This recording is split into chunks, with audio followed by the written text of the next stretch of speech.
Things that we treated at Solace were victims of violent crimes, rape, incest,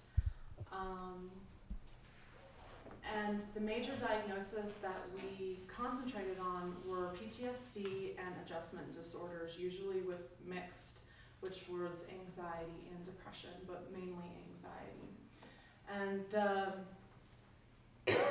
main goal of Solace is to allow for individuals to regain functioning back into the world, into their world, and for them to be referred to longer-term care. So short-term crisis stabilization.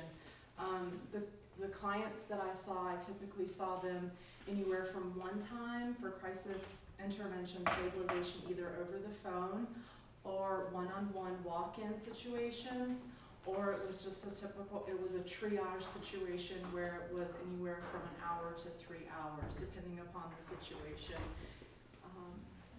that they were sent to us in. And then there were other clients that I had as long as 8 sessions, but I think that was the longest time that I saw a client, which was good because that commitment was there. And I had a wonderful time at Solace. I see some individuals that are going forward with their internships, and I would highly recommend it.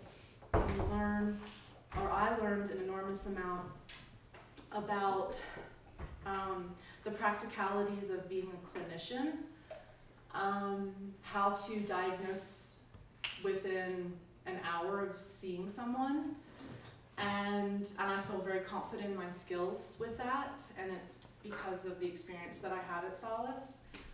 And it's a beautiful building too, and it's very colorful. It's lively. It's a nonprofit organization, and all of the artwork in Solace has been donated by the community here in Santa Fe. So it's just a lovely place. It really is a lovely building. I feel like I had a real Cadillac of an experience as an intern, because I had my own office, my little nameplate, and like a telephone. And did you have a window? Pardon? Did you have a window? Did I have a window? I did have a window. It was great. I really had an opportunity to be a clinician.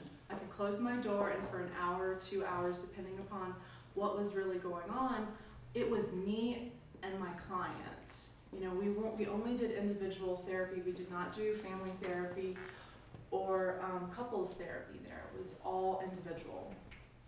And the youngest client that I treated was 11, and the youngest child that I triaged was 4.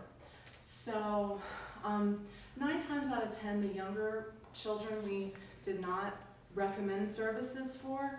We would just want to treat maybe the parent or the caregiver, mainly because there was a philosophy of, is if we can teach the caregiver, guardian, parent to calm and soothe themselves, then they can, the child can borrow the nervous system from the adult and operate in that direction versus talking to a child about what trauma is. So that was that perspective.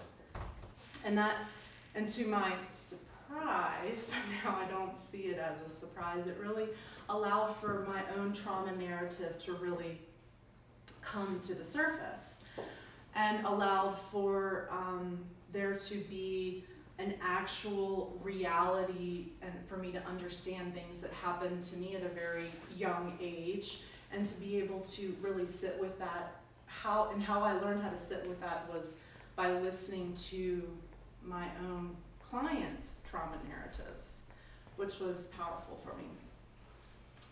This is my piece. Okay, so I didn't buy anything that's on here. It's things people have given me, things that I've found, things that I've picked up, or things that I've I did buy, I bought like the Cokes and stuff, but I mean, I didn't like go out searching for these materials. And every single piece on here I have collected throughout my whole 9 months since the beginning of the year. So it's a real major resource piece. And it also is reflective on when you're treating trauma, someone that's in immediate trauma, there's a few things that you want to do. And number one is resource them. Like, what are you going to do when you leave here? How are you going to operate in the world? What are you going to eat? How are you going to sleep? Very basic functioning. And so, to me, this was my own story of like how I resourced myself. Because as I was sitting within individuals' trauma stories, my own trauma story became even more real and rich. But it makes me who I am. So I invite, there's a lot of little small stuff here. And so I invite you, if you like, to come up and take a look at things, touch things. You can pull out some notes if you want to. I just ask that you put them back. And yeah, just take a look. And then I also have this jar, which I found, and then all of these little sayings that I have collected over the course of my internship. And they're all like maybe like from a fortune cookie or from little Buddha chocolates that I would get because I work part-time at the Waves, and they leave these little Buddha chocolates in different places that I could find them. My boss did for me. And so you can pick out a little saying if you'd like to and take that home.